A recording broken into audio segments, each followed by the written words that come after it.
This image is also focus stacked, and I'll go into that a little bit as we go further on, but that just means that I've focused throughout the scene to make sure that things are in focus all the way through. So things that are closer to the lens are also in focus. So when I'm out taking or potentially going to take photos, I quite often do kind of scouting shots, so test shots where I have no filters on my camera. I either use my phone sometimes because it's easy to just pull out of your pocket, or just grab the camera, but I don't necessarily have the filters on. So I often have those kind of test shots kicking around. This is one of those. So there's no filters on here. And as you can see, the clouds are pretty white and blown out. And there's kind of ripples on the water. So if I add a graduated neutral density filter, sorry, I've got a tickle in my throat, excuse me. If I add a graduated neutral density filter, that's going to bring down some of these highlights and help to control this brightness in the sky. So I'm just going to show you a shot now where I've added a graduated ND. So I used, I think, a 0.6 grad on this one to just bring down those highlights. And I also added a standard flat neutral density filter to slow down the shutter speed. And I think I used a 6 stop for this one. I can't be too sure of that. But I find when I add those standard ND filters, it can really help to create a kind of dreamy feel to the image. So very quickly, just as an overview, this is the only slide I have like this. I just want to quickly, for those of you that might not be aware of what they are, just kind of show you, and Patrick will definitely be able to describe this better than me if you need any help. So basically a graduated filter looks like this. It's darker and then kind of gets lighter as it comes down. And you have soft, medium, hard, and very hard. So something like a very hard would be good for a seascape where you have a hard horizon line.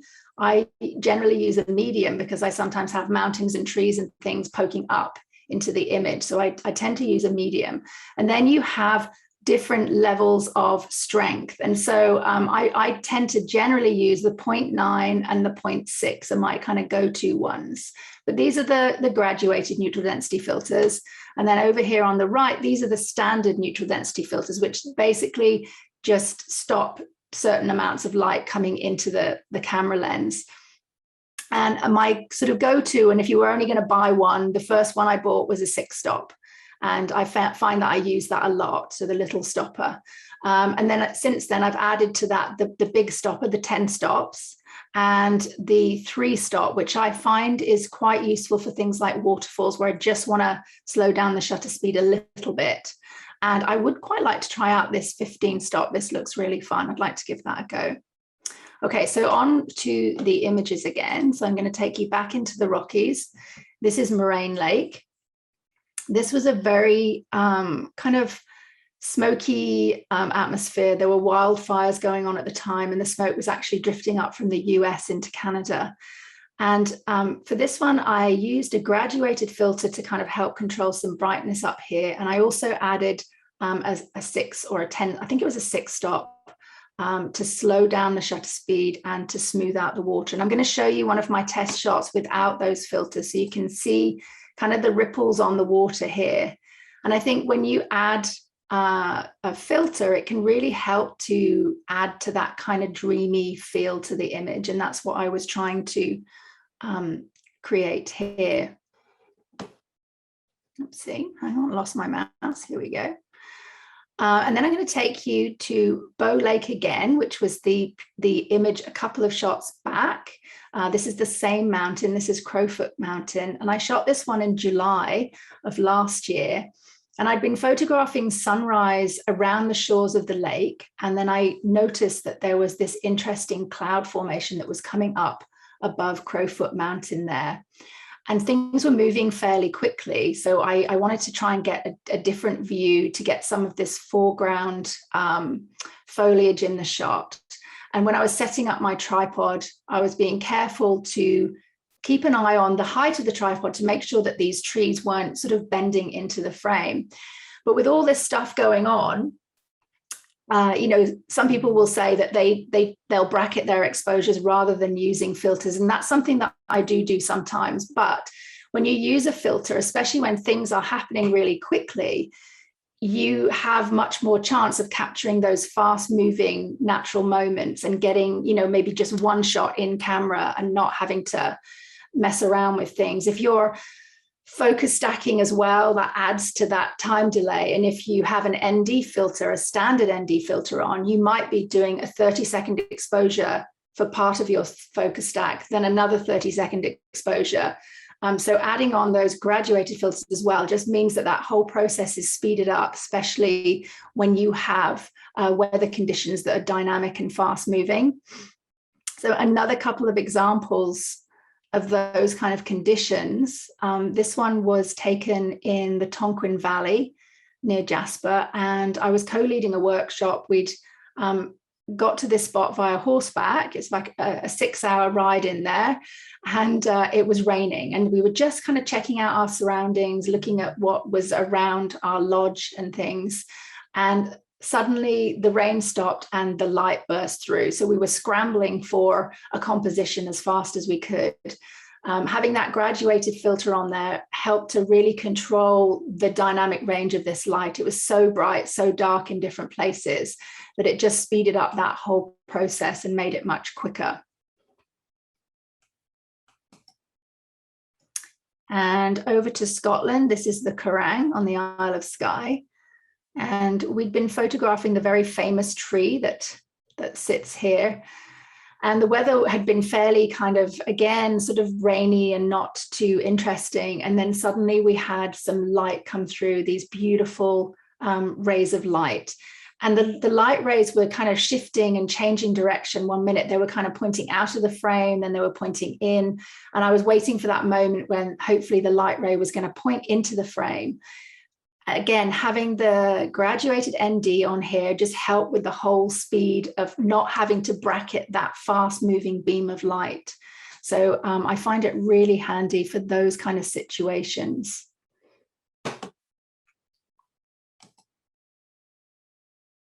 Back into the Canadian Rockies. So this is Lake O'Hara. I photographed this one at sunrise, and I was playing around here with this mossy foreground, just trying to find some nice leading lines and some kind of interest in the foreground there. I'm usually quite careful about where my reflections intersect with things like rocks or foreground elements. Like I missed this little bit here, it's not too bad, but I'm usually looking out and making sure that my tripod is at a height where I'm not going to have the intersection of things in the frame. And so I started off shooting, as you often do at dawn, no filters because it's pretty dark. And then as the sun comes up and the dynamic range of light increases, then maybe adding a graduated ND filter, and then perhaps adding in an ND filter, a standard ND filter, to slow down the shutter speed. If there are ripples and things on the water, you can't necessarily see these reflections as well. And this particular morning, there was something shuffling around in the bushes, and it seemed quite big. So I was a little bit nervous. I was on my own, and it turned out to be a porcupine. I hadn't seen a porcupine before, but it was pretty cool. But I was a little bit nervous for a while there. So back to Emerald Lake in the Rockies. I feel like this image would be very different without the use of filters here. If the water wasn't smooth, if the clouds were more textured, I don't think you would see the texture of these trees as well. So adding a graduated ND to kind of deal with the highlights happening in the sky, and then adding a standard ND to stop some light and slow down that shutter speed, I think really adds to an image like that one.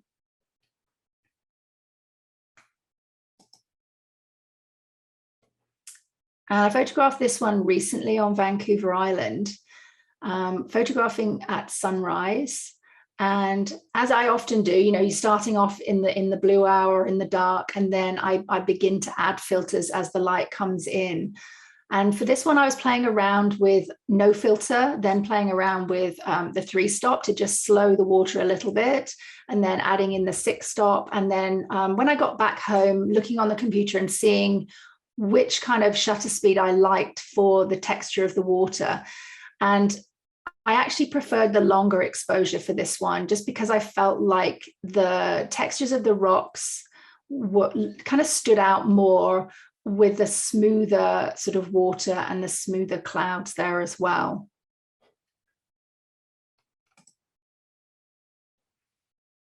This one was photographed in the middle of the day. This is Abraham Lake, which is famous for its ice bubbles. You probably have heard of it. This is before the lake freezes in the winter. I think I photographed this around November time. And I was just out with a friend and we were exploring the shoreline, and it was the middle of the day, extremely windy and very, very cold, quite unpleasant conditions. And I noticed these really interesting textures. The ice had formed where the water was splashing over the grass that was by the lakeside. So these really kind of cool textures here. And so I wanted to keep some movement in the water so that you could still see that it was kind of turbulent. But if this water had been really choppy with droplets, I think you wouldn't see these textures as well. So adding a graduated ND to control the highlights up here, and then a standard ND just to stop some of the light, I think really helps with that one. So, I think that adding filters in the middle of the day sometimes can really help to give your images just that little bit of something extra. And moving on to waterfalls. This is Glencoe, in the Glencoe area in Scotland. And sometimes I'll use a polarizing filter to just take down, maybe a stop of light. And the polarizer, if you're in a forested area, where it's dark, you might not need a filter at all to slow the shutter speed, but sometimes, leaves are wet on foliage around the waterfalls, and a polarizer will help to just remove some of that glare on the leaves. But certainly, even if you don't need a filter to slow the shutter speed, if you're in kind of a dark forested area, if you're out somewhere like this where it's bright light, and you want to just kind of slow down that water a little bit, adding a 3-stop or a 6-stop can sometimes be really handy. And I'm usually looking at kind of 1 to 2 seconds, depending on the flow of water, to kind of slow things down a little bit. And sticking with waterfalls for a bit here, this is Tangle Falls, which is in the Canadian Rockies. And I photographed this one right by the roadside. So there's a parking area and the waterfalls is across the road. And so I've shot this with wide angle lenses, but for this particular one, I was interested in photographing with a longer lens. So I shot this with my 70-200, and I was moving myself around the parking lot to try and get some nice separation between these kind of branches. This is actually a couple of trees, that one behind the other. So kind of moving around to get the branches of the tree looking the way I wanted them to. And then adding an ND filter to slow down the shutter speed here. If the water had been running at its rate without that slower shutter speed, I think all the droplets and things would have meant that you wouldn't see this tree in the same way. So again, adding the ND filter really helped here. And sticking with this waterfall, I shot this one on a different day and further into the falls. And I was actually co-leading a workshop at the time, and we had a model that was standing in the base of the falls. And I just moved a bit further up to check that she was okay and make sure she wasn't getting too cold. And suddenly we had some lovely light just bursting through. So grabbed a few shots of that coming into the top there. I'll show you the wider view with the model in there. So I was standing somewhere off to this side, and the previous shot, I was looking at this area with a longer lens with a 24-200 over here. And we'll come on to more of these kind of images as we go through. But for this one, I was interested in creating an image where she looked like she was kind of part of the waterfall. So I wanted to capture some movement in her clothing that almost echoed the flow of the water. So she had to stand very still, and the fabric was moving in the wind from the falls. And I'll show you one that's an unedited shot with a faster shutter speed. So you can see the difference in the water here, the difference in the fabric of her clothing. And I'll go back to the other one, but I was looking for that kind of softer flow. So adding ND filters, slowing down the shutter speed a bit, can really help with that. And still sticking with waterfalls, this is just a smaller kind of vignette of a falls.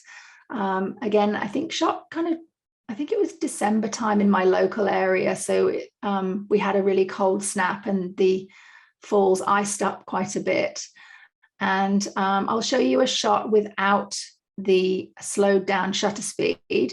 Now for this image, I actually cooled it down quite significantly. I wanted it to look quite blue and cold. So I'll show you the one without the ND filter, where I was just playing around with compositions. But I think you don't see the ice in the same way because the water and the ripples compete with that. So I wanted that very kind of smooth look, and the filters give it a kind of I think like a sort of a magical feel. I keep losing my mouse. Here we go. And then I'm going to take you back into the Canadian Rockies and back to Abraham Lake. So this is the lake that has the ice bubbles in the winter. And in the fall, the last couple of years, we've had some really high water levels there. And there are aspen trees that grow around the edges of the lake. And so the water comes up around the branches, sorry, the trunks of the trees, and you can get some really cool shots. The water is a beautiful color. It's this kind of mix of greens and blues. And then when the colors are vibrant too, on the leaves, it's a really beautiful place to shoot. The only thing with Abraham Lake is it is extremely windy. And that's why in the winter, you can see the ice formations, because the wind is so strong that it blows the snow off of the ice. That can be extremely challenging when you're trying to do photographs like this. So adding an ND filter meant that I could actually see some of the reflections in the water by smoothing that water out. And for some of the shots, I'm either waiting for the wind to ease for a minute and then get the shot, or for some situations, I've had to take two shots, one with the filter, one without the filter. So one without the filter for the leaves, because otherwise the leaves are all blurry, which can also look cool, but I didn't want that for these ones. But the tree trunks were also moving a bit. So I'd have to take two shots and then combine the faster shutter speed with the shutter speed with the slow water for the water here. And another one from that area. This one kind of reminds me of dancers, I think, because there's kind of a bent leg to this trunk. But again, ND to kind of slow down that shutter speed and smooth out the water. And another one, this was taken this year, and the water level was higher. I actually had to wear waders to get this shot and get right in there, which I'm always a little bit nervous about when I'm carrying camera gear. I don't want to slip and dunk everything in, but yeah, it's a very cool, very interesting place to shoot. We didn't have such intense colors this year either, I think because we had very dry conditions during the summer, perhaps.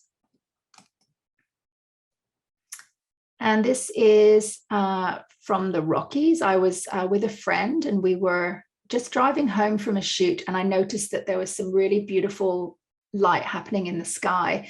And we weren't sure where to stop to shoot. We were actually driving on the highway and just trying to think of somewhere we could grab a shot. We knew that there's always snow on the trees in this area. It tends to stay on the trees rather than falling off.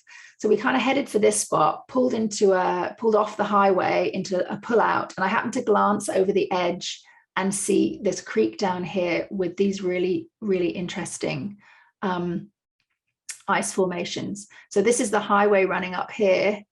And I literally, just without thinking about it, plunged over the edge straight into waist deep snow and just got down here to shoot. And this is a focus stacked image. So just quickly, I'll just go over that. So when something is close to the lens, it's difficult for the camera to have that in sharp focus as well as the things right in the background. So you have to take a number of images, changing your focus point and then combining them in post-production afterwards. And many of the modern cameras have built-in focus stacking, which makes that job much easier. But it's also great with the mirrorless cameras in that you can now see, if you're in manual focus, you can see what's in focus when you're focus stacking. So it's kind of cool. But anyway, I had to struggle back up and my friend had to pull me up out of here. But I was quite happy with that shot. Okay, back to Abraham Lake. So back to that ice-covered lake. This was an image that I photographed pre-sunrise. And in the Rockies, we very often get kind of a pre-sunrise light and then we get sunrise light. And if you get a pre-sunrise light like this, you know that sunrise is going to be pretty epic, and it was. But I quite liked how the sky kind of looked like fire. So I used a graduated filter. And then in post, I darkened this one down quite a bit because I really liked how you could then just see the light reflected on the ice and how the sky looked like fire. Here's a classic Abraham Lake shot with the bubbles. So shooting this with a 14 to 30 wide angle lens really kind of helps to get those bubbles in clear focus. Obviously focus stacking again. I used a graduated filter to control these highlights. And I also used an ND filter to kind of slow things down a little bit. And I do find that when you add an ND and you sometimes then extend your shutter speed, for example, to say 30 seconds, if you have some beautiful light, it really helps to kind of extend the length of the light to give you more color. So I have another couple of images where I did that, and the light, the color is that much stronger, I think, because of having the standard ND filter on there. Victoria, yes. Can I interrupt you for a second? Yes. Someone was asking if it'd be possible for you to maybe mention your exposure times on some of these, just to give people an idea. Right. Okay. I will try and recall, but yeah, I'll try and do that. If you don't have the information right in front of you. I don't have it in front of me, unfortunately, okay. But I'll try and do that if I can. Yeah. Thank you. Sorry. No problem. So yeah, I think this one would probably be around a 30-second exposure. So this would be a focus stacked image again to make sure everything's in focus all the way through, a graduated ND filter to bring down the highlights. And I think probably around a 30-second exposure, probably with the 6-stop ND filter to slow things down a bit. But yeah, so having those longer exposures can really help to just kind of drag the light out a bit more, make it a little bit stronger. This was a sunrise taken locally at a local lake to where I live. And again, the longer exposure time, just dragging out that light. But usually, yeah, around 30 seconds, I would say, for many of those. And quite often I have the 6-stop on for those shots. Yeah, I feel like the longer the shutters open, like the more light gathering and color gets pulled in, you know. Yeah, it has more opportunity for that. So yeah, I agree. I think that seems to work for sure. So here's a kind of a detail shot taken at a local waterfall. I'm going to show you a shot without the ND filter on to slow this one down.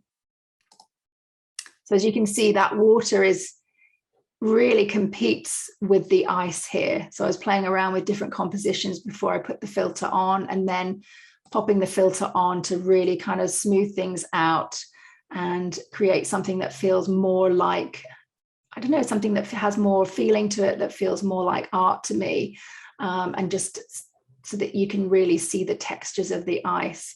And I would think for this one, the exposure time would probably be maybe 10 to 15 seconds, I think.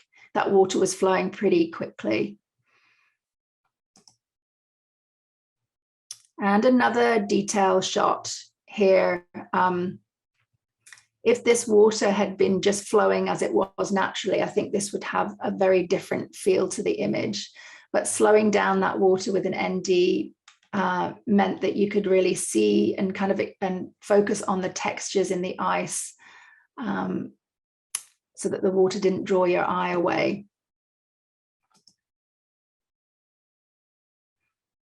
And another kind of detail image, I took this one fairly recently, and I visited a waterfall that I hadn't been to before, but it was a very bright sunny day. So taking wider shots weren't working that well for me. It just didn't have the right feel. So I experimented with just choosing smaller elements of the falls to shoot, and then adding in an ND filter to slow down the water. And I also find that when I add an ND, it does seem to help with controlling some of the dynamic range of the image. It doesn't seem to have so much brightness and so much darkness. It seems to level things out a little bit. So that's just a standard flat ND I'm talking about. For this one, I focus stacked through here as well, just so that it was sharp all the way through, from the kind of the front to the leaf and all the way through the back. Okay, so I'm just going to move into bringing in the human element into some of my images. And very often I don't necessarily plan to have a person in the shot, but I add them because I think maybe it will add something to the scene, or I just try it out. Or in the instance I'm going to show you first, we were waiting for sunset light. And so just hanging around, we'd already figured out compositions. And so we just tried a few shots just while we were sort of waiting. So we were at Moraine Lake, and it's such a beautiful location. Waiting for sunset light, we'd figured out the compositions that we wanted. And one of the girls that was with me, her camera battery died. And so she couldn't shoot any longer. So we had a dress with us, and we said, well, why don't you put this on and we'll grab a few shots while we're waiting for the sunset. So I have a little bit of behind the scenes phone video just to give you an idea of what we were up to.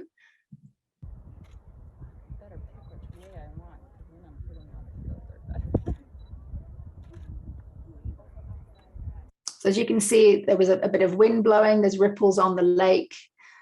So experimenting with shutter speeds here, smoothing out that water. So for this image, she had to stand very still, but allowing a longer shutter speed so that we can get some movement in the fabric. And we were lucky enough to get a shaft of light coming through as well. Now for this image, I think we're probably looking at about 10 seconds exposure here for that one. So still in Moraine Lake, and this was that smoky time that I was there when the smoke had drifted up from the US from the wildfires. And I've never actually been to Moraine Lake and seen so few people. There was just nobody there. So from that point of view, it was really, really lovely. And I also quite liked how the smoke was obscuring the mountains and just creating these beautiful shapes. So for this image, I tried composing a scene, but I felt like something needed to balance these dark, heavy trees on the left. So I asked my friend if she would step into the frame and sit on that log for me. So I'm going to show you a shot without the ND filter on there, so with a faster shutter speed. So this is an unedited shot, and one with the ND. So it just gives it that kind of dreamy quality to it.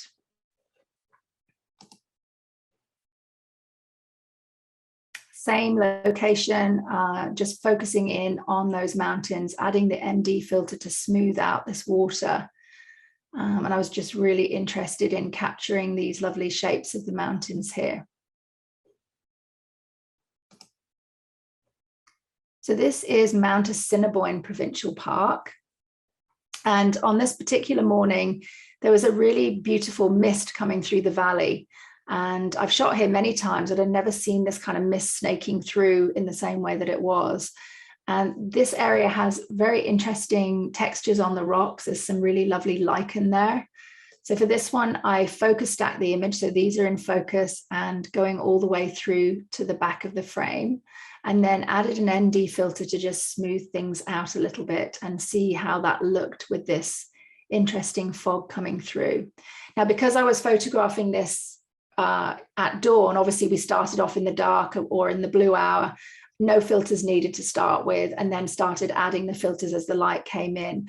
But I'll show you a shot from the previous evening that we were up there without any filters. So this was part of a focus stack, and I'd focused on this foreground area. So this will look quite soft in the background, but there's no graduated ND filter on there to help control those sky highlights. And again, no ND filter to kind of smooth out this foggy stuff that was happening. So I quite enjoyed adding in those filters to create that really dreamy look to it.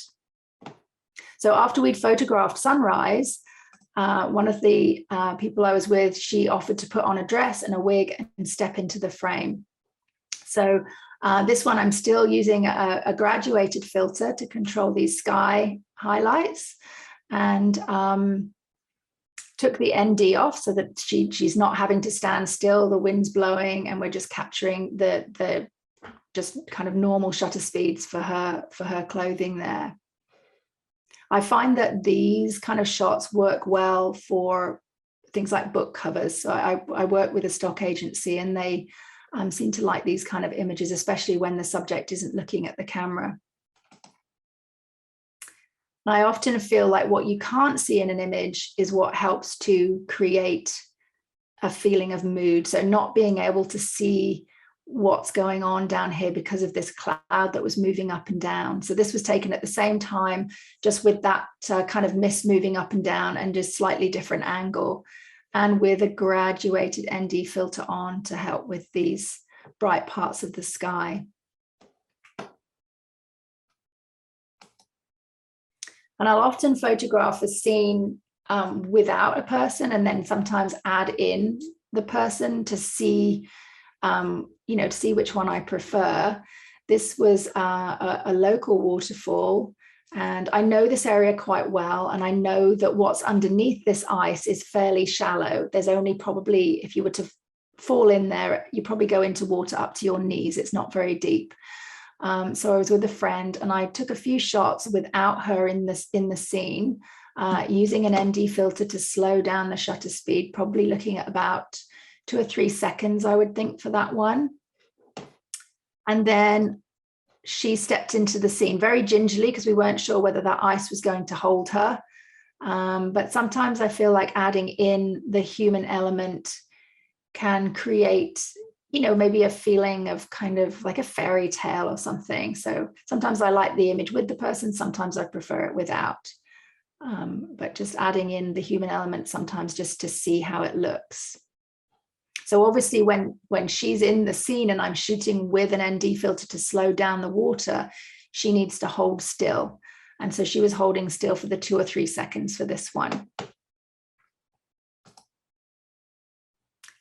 So this is Berg Lake, and we had been doing a workshop here, and we'd photographed sunrise, and everyone was heading back to the campsite for breakfast. And as we were walking back, I noticed this rock that was quite interesting, and so just took a couple of shots using an ND filter, a graduated filter as well. And then I wondered what it would look like to have somebody on that rock. And at that point, I was the only person around because everybody else had gone. And so I had my camera on a tripod, and I used a remote shutter release and sort of waded in and grabbed a few shots. And I think adding the human element in this one does add something to the scene. Excuse me, that pop of color in there. And there are some locations where not having the human element would not allow you to fully understand what the scale is, for example, as in this one. So this is Brandywine Falls near Whistler, and there are a big set of falls, but without my friend standing in there, I don't think you would really fully comprehend the size of those falls. And for this one, obviously the waterfall was very loud, lots of water coming down, and I knew that she wouldn't be able to hear me as she got out there as to what position she should be in. So we decided that we would text each other. So I was texting her and telling her to move left a bit, move right a bit to get into position. And this one, we didn't need a super slow shutter speed because of the volume of water coming down. So I think she was only standing still for like, I think 3 or 4 seconds for this one, because it's a big drop of water.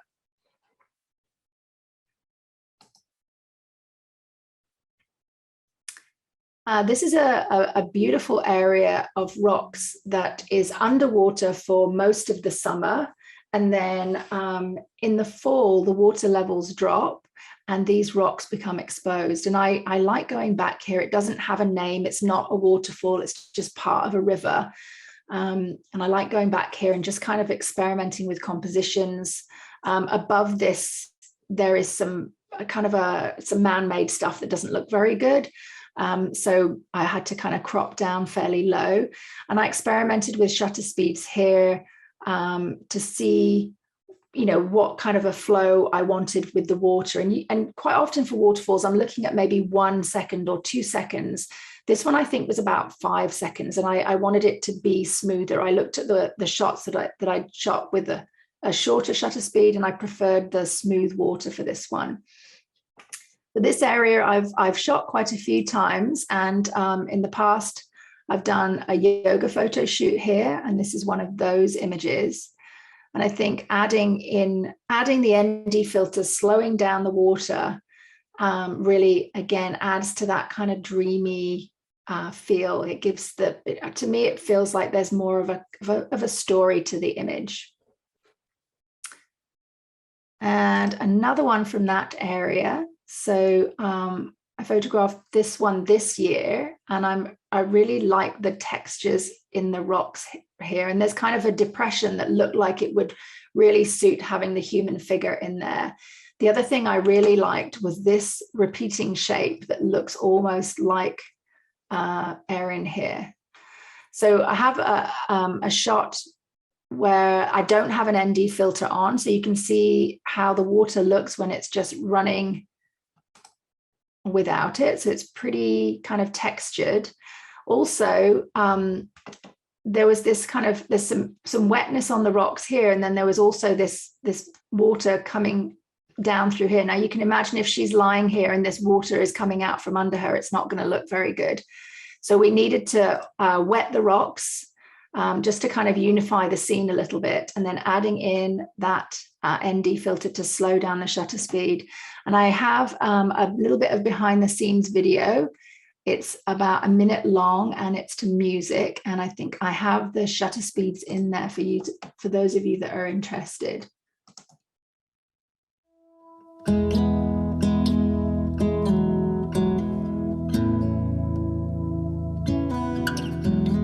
I've been running round in circles, chasing my tail and lost my way, seeking shelter in different corners, never finding a place to stay.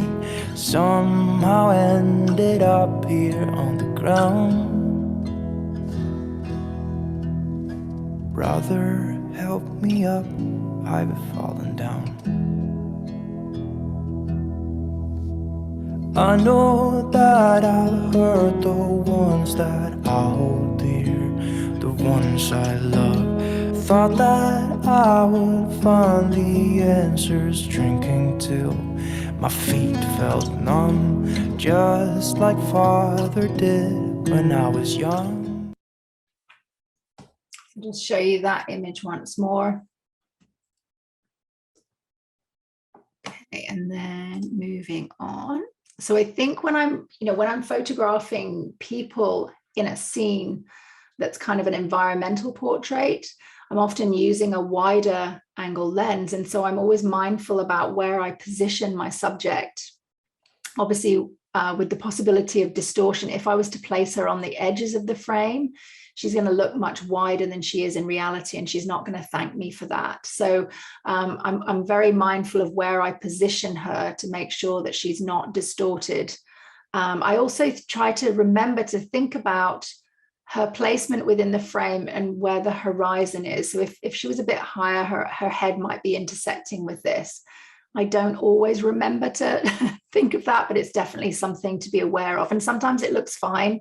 but something that I try and think about, and also the reflection as well, maybe not cutting it off at her head or something.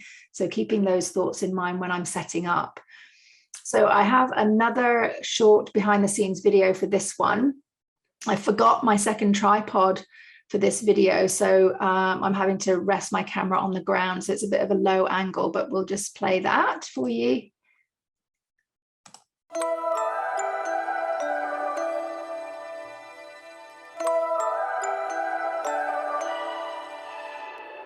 You and I, we never show emotions, we just keep it down, down inside. Yeah, you and I, both longing for expression for the things we like, but we stay quiet. Hold me now, tell me things, tell me all about how you feel. Just let yourself go. Say it loud, wake the world on the other side, make it real. Just let yourself go, just let go. Ooh, just let go. Oh yeah, just let go. Ooh, just let go. So for many of these images where the water is a little bit choppy and I need a longer shutter speed to slow things down, to smooth things out, I might need, an exposure time for the water of say 30 seconds, but obviously my model can't hold still for that long. So I need a shorter exposure for her, and then I need to combine those two images afterwards in Photoshop because she can't hold that pose and stay still for 30 seconds. So I quite often use props in many of these long exposure water images. If you've ever tried to photograph somebody lying in a lake or something, obviously because it starts off shallower and it gets deeper as you go in, to get the water around them, they're practically drowning quite often. You have to put them, far enough out that they're semi-submerged. So I do play around with different props to bring my subject up so that the water can surround them fully.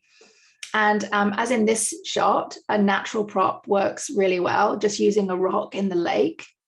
And the next image is the same spot, but the water level of the lake has come up higher. So she's still on that rock, but we're using it as a natural kind of prop to just bring her up a little bit.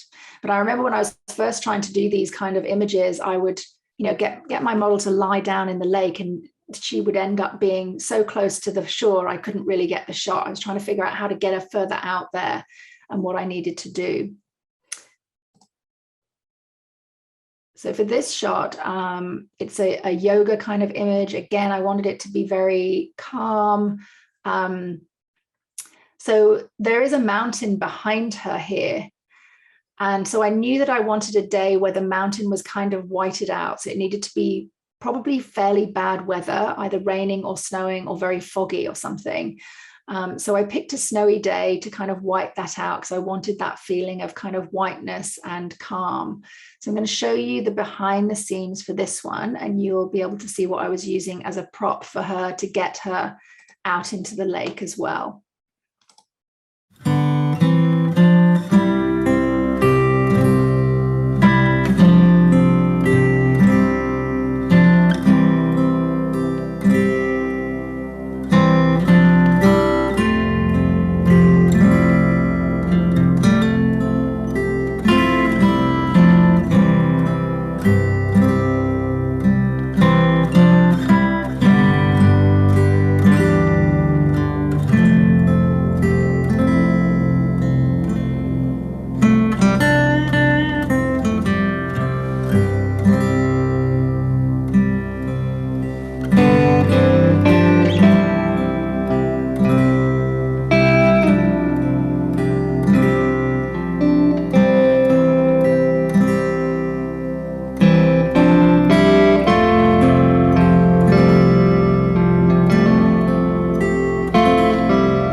So 20-second exposure.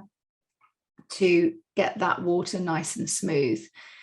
And I probably combined 2 shots for this one, just because I can't remember whether she was able to hold still for 20 seconds. She's really good at holding still, and she's sitting down, so she might have been able to, but I may have, I tend to shoot a longer one and then shoot some shorter ones just in case she's moving.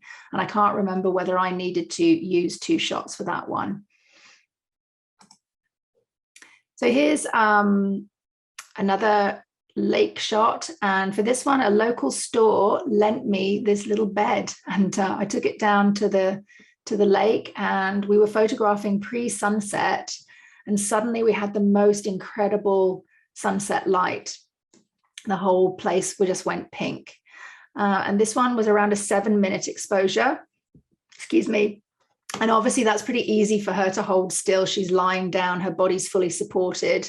There's no kind of water lapping at her, making her move. So for that one, if your model has got something really solid like a rock or something like this to lie on, it's easier to do a shot in one frame and just do, kind of a 7-minute exposure.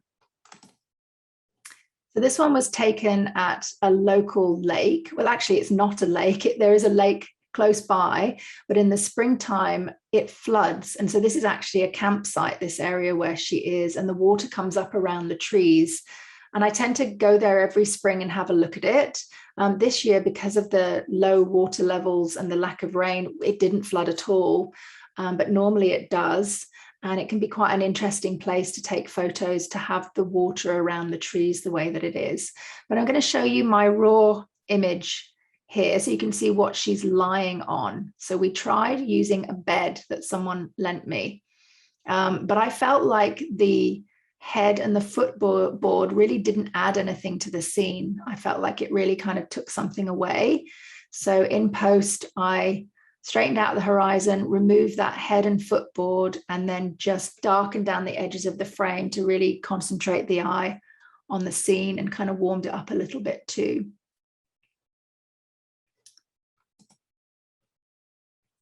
So for this image, I tried using a step ladder as a prop. Shot this one on a very cold and windy evening. So it was really very chilly. So when I arrived at the parking lot, before Erin put the dress on, and while she was still wearing her coat and her hat and everything, we played around with different kind of poses on the step ladder. How was she going to sit on it? What was she going to do? Was she going to stand? So we played around with that. I used my phone to take a few photos to kind of look at what it would look like, so that when we got down by the water and she got onto the step ladder, we could take those shots really quickly. So for this one, I shot this as 2 exposures, a longer one for the water. It was around 40 seconds. But I found that the fabric of the dress disappeared at that length of time. It sort of disappeared and you couldn't really see it. So I took a shot of 5 seconds for her and the dress so that you could see that movement of the fabric, and a shot of 40 seconds for this smooth water, and then put them together afterwards. A different day, but the same step ladder, just kind of playing around a little bit with different conditions, different poses. It wasn't as windy as you can see by the fabric. It's just kind of lying down there, making sure that her head is not intersecting with this horizon line, and just playing around. So it's really kind of a combination. When I shoot these kind of images, some of your portraiture knowledge comes into play with things like poses and things. But then it's very much a landscape photography set of I can't think of the right word, but set of things that you're using to shoot the image. And using a chair as a prop for this one, experimenting with that, just as something different.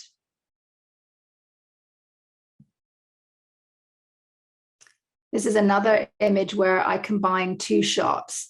Obviously, it would be very difficult for her to hold her arm up for a long exposure for more than like a second, because otherwise her arm is going to move.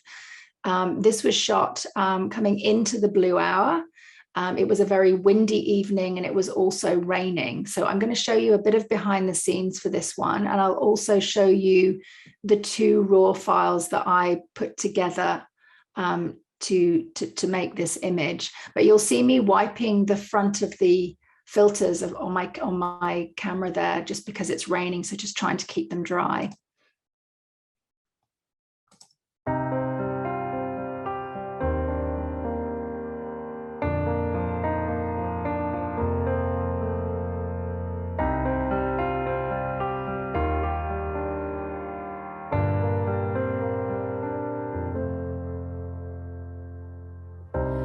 I've drowned too deep, no strength to fight. My God, so good. Amigo,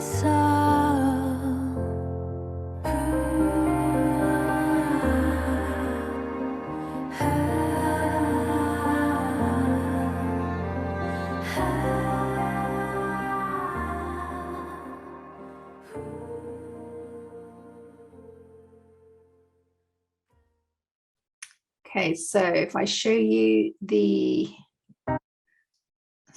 two different exposures. So this was the faster shutter speed at around a second. And she's standing on a rock here. That's what she stepped onto, that's just under the surface of the water. And this is the longer exposure of 30 seconds. So obviously when it came to the final image, I needed to get rid of this area here of the shoreline, clean up some of this. And I took this branch out as well. So I'll show you the final image again, just to make it very clean. So two images combined. Okay, and we're coming up to our last final image of the presentation. So this one, I used a different prop again. I used a smoke bomb to create this mood as if it was sort of mist coming off of the water. So I'll quickly show you that video.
Show you that one again quickly. And just wrapping up, thank you very much for listening, and hopefully we have a bit of time for questions if you have any. If we don't get to them, or if you want to make contact directly, my contact details are on the screen, so it'd be great to hear from you. Thank you very much. Yes, that was amazing. Everybody's in the comments saying you should check out the comments, because there's a lot of great ones in there. Patrick, were there any specific questions that you wanted to address, or do you want? Yeah, I flagged a few in here, but I think that there's one that you and I both flagged, but they're asking the same question just from different people. So I'll start there, and it's kind of like it flows pretty well. So Victoria, one question that two people asked was, when you're going out and about, when the quality of light's going to be changing, do you pre-select filters or mount them ahead of time? And then kind of another follow-up is, with how many filters do you typically have in your possession when you go out, and do you organize them in a specific order beforehand, or is it kind of you have your own flow? There are two people asking similar questions of how you organize or how you do your filter selection. As a premeditated or, on the fly? It's always pretty much on the fly, but I think some of that happens as you start to use filters a bit more. You get a bit more familiar with what's going to work at what time. So, I mean, if I'm, I think the first filter that I had was a 6-stop, so the little stopper, and I think that's a great one to start with. The 10-stop can be a bit too much to handle to start with. and maybe the 3-stop isn't enough to give you any, a big result. So the 6-stop is really good. But if I'm, say, photographing a sunrise, I'll start with no filters. And then as the light increases, I'll maybe add a 3-stop. And then as it increases more, I'll maybe add a 6-stop. And it really depends on what kind of effect I'm looking for. How much do I want to slow things down? And then when it comes to grads, I'm usually picking up either my 0.6 or my 0.9 graduated filter to control highlights. And don't forget that you don't have to just have it straight. If the sun's coming in from the left, you can twist it a little bit if it's very much brighter over to one side, and that will help to control maybe a really bright area of the sky or something. So you can move them around a little bit. So I don't. And then when it comes to my filter little pouch, I actually have it here. I don't know whether you can see it very well, but here's my Lee filters pouch. I keep the filter holder just on the back of this, so it's easy for me to just pull out of my camera bag. And then I actually find it easier to just pop this off and mount the filters in here, and then put it back on. Sometimes I have it on and I'll change them, but sometimes if I'm doing a focus stack or something, and I don't want to shift the camera in any way, this is so easy to just pop on and off that I'll take it off, play around with the filters and pop it back on again. But yeah, I don't have a specific plan. And also I'm very badly organized. I keep wishing I'd got it, going from dark to light, and it never happens. So I'm pulling it out, going, no, that's the 3-stop. No, that's the 10-stop. Well, I should be better organized, but I'm not. I'm the exact same way. My all over the map, and sometimes I grab it. I'm like, nope. Why is it even there? Why can't I be more organized? And I never. Yes, that's right. Yeah. If I had a brain, I would have that really well. Yeah. So another good question, because you were kind of on the topic of long exposure for a brief minute. Katrina was asking pretty early on how you deal with the potential of light leak when doing long exposure, and any tips and tricks that you might have to prevent it. To chime in on the Lee side, on all of the big and little stoppers, so anything that's really designed for that long exposure, there is a gasket on the back that does help prevent light leak. It can still occur on time to time, depending on where the light is positioned. But you can bring a cloth. I even think I saw it in one of your images, Victoria. I had the lens a little bit covered, maybe just to protect it from like the elements coming in. But if you have any other tips when you've experienced light leak in different scenarios, I'm sure that they'd appreciate that. Yeah, I mean, to be honest, I haven't experienced light leak for a really long time. I used to close the eyepiece on, I think it was the D850 or the D4, I can't remember. I would shut the eyepiece. Mm-hmm. I've not, and you can, as you say, add a cloth over the top. For the one that you're talking about, that was because of the rain, basically just trying to prevent. But you can definitely do that. But I've not actually had any issue with light leak for as long as I can remember. I can't think of an image recently where I've had that issue. But yeah, probably a cloth or something, and closing the eyepiece on the back, depending on your camera, that can definitely make a big difference. Yeah, definitely. I mean, that's one thing, especially with a lot of people going to mirrorless, you don't have to worry about that viewfinder as much. But if you are on a DSLR, please do cover it. Otherwise, light will creep in there and it can kind of be problematic. And that's not as easily preventable once it's done. Mm-hmm. So Dennis was asking, kind of in short, he hasn't got filters and he's interested in it. But one thing he's noticed is sometimes filters will give the image a soft focus quality that adds mood, but frequently removes the sense that there's a specific subject as the softness of focus, kind of comes into the frame. So he was asking, like, in that instance, how do you mitigate the potential quality loss? Are you intentionally creating a more painted looking images when you are using your filters? I actually don't notice a loss of quality in terms of, sharpness or whatever. But I do like the fact that there is a kind of a dreaminess when you slow down the shutter speed, and it does tend to even out some of the dynamic range a bit when you add a standard ND filter. But I don't actually I'm not sure if I'm answering the question very well, but I don't notice a loss of kind of quality.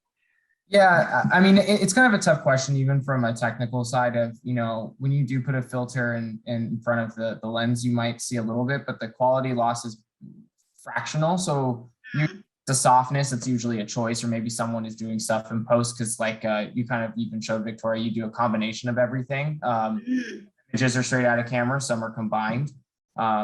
So a lot of it is depending on kind of, I mean, it's the beautiful thing about photography and any art is it's a creative outlet. So you can kind of chop and change and do what you want. And if you like it, then that's great. And it's kind of one of those things that adds a different effect. If it was a pure science, everyone's photographs would look exactly the same, because it would be really cracked versus using that creative element.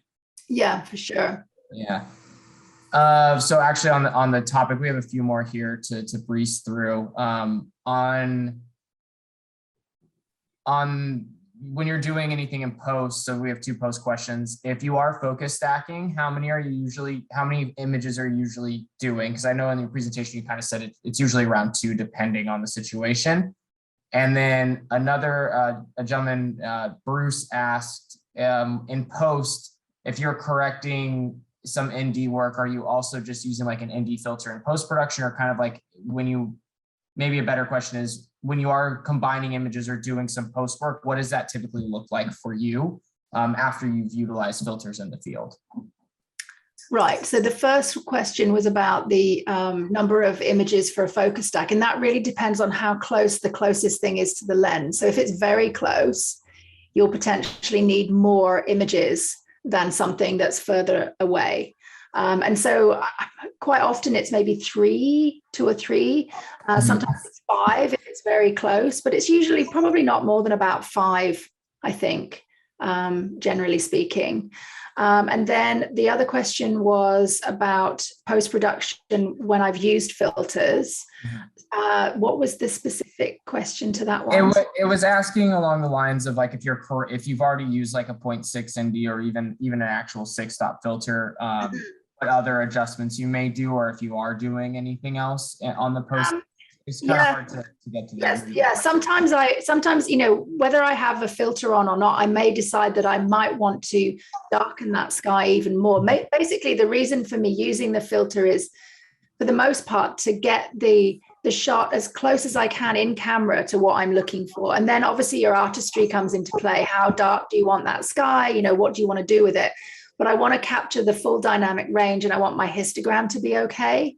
And so I find that it can mean that I just need that one shot if I've got the grad on. And also there's something about when you're shooting in the field and looking at the shot that you have and actually seeing it look something like what you're seeing with your eyes. Sometimes when you shoot without the grad, even though you may have the full dynamic range, you can't always see the textures in the clouds, and it's not as easy to actually make the composition sometimes because you're not seeing so much, what's actually going on. So from that point of view as well, it's handy. Did I answer that correctly? I mean, not correctly. Yeah, I mean, it's one of those things where it's a very open-ended question. So you could probably a presentation on that topic specifically of kind of what you might be doing on the post side when using filters and kind of the combination of the two. But I think you answered it well. Aware of the time, Heather, how many questions do you think I could get through? There's a few left, but I know you guys have some other presentations on the docket, so I don't want to run too long. Sorry, I was muted. No We worries. could go another 10 minutes. Is that okay for you, Victoria? There's about 2 in here. Really Yeah. Whatever. Yeah. So one question that someone asked, it's less on the filter side, but actually like what precautions do you take when you're taking your camera gear from very cold weather conditions back to a warm place? Seeing that a lot of the images you showed us, you could see how cold it is, and we all know kind of going hot to cold really quickly can affect camera gear. So if you have any tips there, I think that the group would appreciate that. Yeah, I mean, one of the things I do is I tend to, if I'm really excited to look at the images or something, I'll take the card out and have the camera straight away and put it somewhere safe so that I can just put that straight into the computer or the card reader or whatever. But then I just put my camera into the bag and I zip the bag up. and I just let it come back to temperature gradually. So if I'm in the vehicle, as the heater comes on in the vehicle, it's going to get warmer, but I keep the camera and the lenses and everything zipped in the bag. And then if I'm coming home, same thing, bring the camera in the house, keep the camera in the bag, keep it zipped up, and just let it come back to temperature gradually. But just remember to take out the card if you're really excited to look at what you've shot, and don't lose it. Don't lose the card.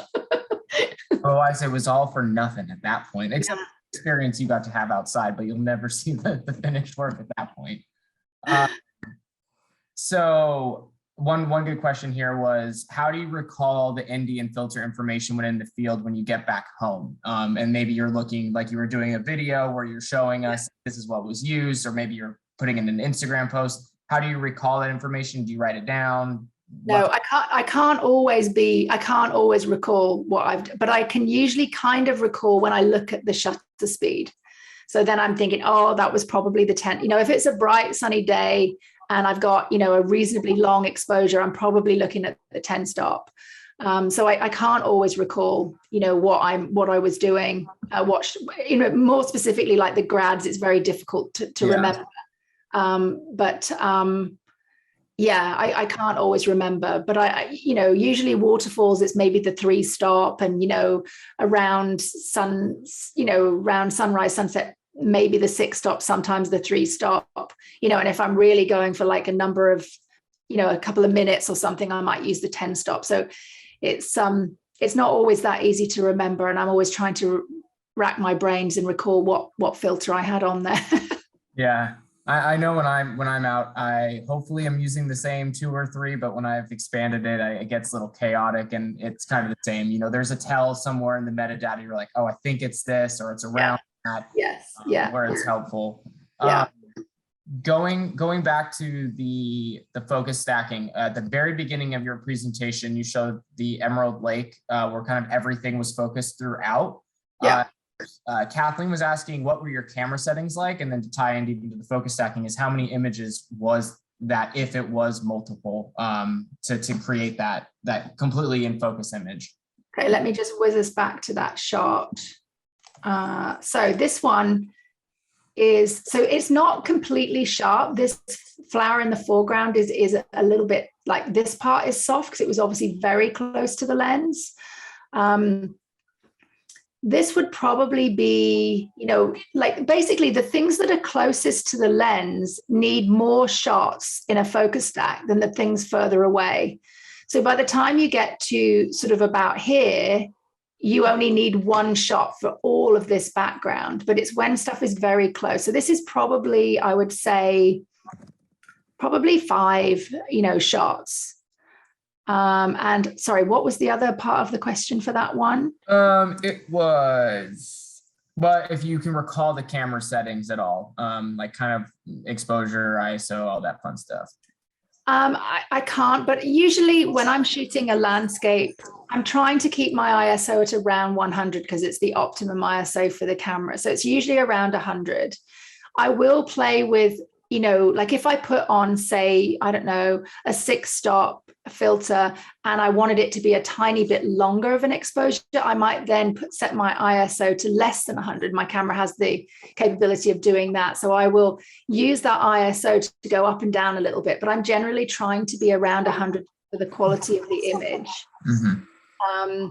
Other than that, I'm usually shooting a landscape shot at around f11. If I'm focus stacking, I could make that less if I want to. It could be less than that, and I can focus stack at 5.6 and have more shots. But usually I'm around f11. That may vary. Obviously, say it was windy and the flowers were moving, I might need everything to be faster. So I might have to shoot at 5.6 and I might have to put my ISO up. But I don't recall that. I think it was a fairly calm evening. So I would say it's probably around f11, around ISO 100. And then it would be a longish exposure because it's in the blue hour. So I can't tell you exactly, but I'm not sure on that. I'll have a look after this. It'll come to you right after. Message me and I'll look at my metadata in Lightroom. Okay, so I got two left. So from Lamar is asking, should he set his exposure on the camera first before using a filter, or do I do it in reverse? To chime in really quickly here, Lamar, typically when you're doing your exposure settings first, it's like when you're doing a lot of long exposure, because once you put that filter on, it's pretty much gonna make it extremely dark and you're not gonna get the proper amount. So that is a recommendation and part of the process when doing long exposure photography. But for the other filters, you can do a mixture, but I'll kick it over to Victoria to kind of answer on her experience when doing that. So the question is, do you do your exposures before you add any filters, or do you do it after you've added filters as well? I think a lot of that comes down to experience as well. And I think the more you use the filters, the more you'll have an idea of what kind of exposure you're going to be looking at. You do have that useful app on the Lee Filters site that will give you an idea of what exposure time you would need. But I tend to just kind of fly by the seat of my pants and figure it out as I go along, really. So I'm not hugely helpful on this one, but I think if you're starting out, probably, finding out what your base exposure is and then using that app would be really helpful to give you an idea of what kind of length of exposure time you want. Awesome. And then final question, I think this is a good one to end on. If you could state your most used filter and then your favorite filter. I added that last one. So most used and favorite. I think it's the 6-stop standard, flat neutral density filter is probably my most used filter, I would say. And it's definitely the easiest one not the easiest, probably the 3-stop is, but it's the one that will give you some visible results without having, one that's you're going to have to be exposing for more than 30 seconds or, more than a minute or something. So I think the 6-stop is a great starting point. And it's probably my most used filter. I'll just check the scratches and see if I've got any on there. Well, that was a perfect. So that was all the questions I had. So, I from Lee, I want to say thank you to Victoria for doing this. It was a great presentation, very different than what we've seen in the past, especially bringing in other objects and, having the human form in there. I found that very interesting. So thank you for taking to do this for us. And, thank you to everyone who came. I saw at one point we had about 101 people, which is fantastic as always. And also thanks to Ken Moore and Heather and everyone there, because without you guys, we wouldn't be doing this. So yeah, thank you. Thank you for bringing Victoria. And Victoria, I didn't even have to ask. You just got asked. So I was like thinking about you. I'm like, I hope he picks Victoria.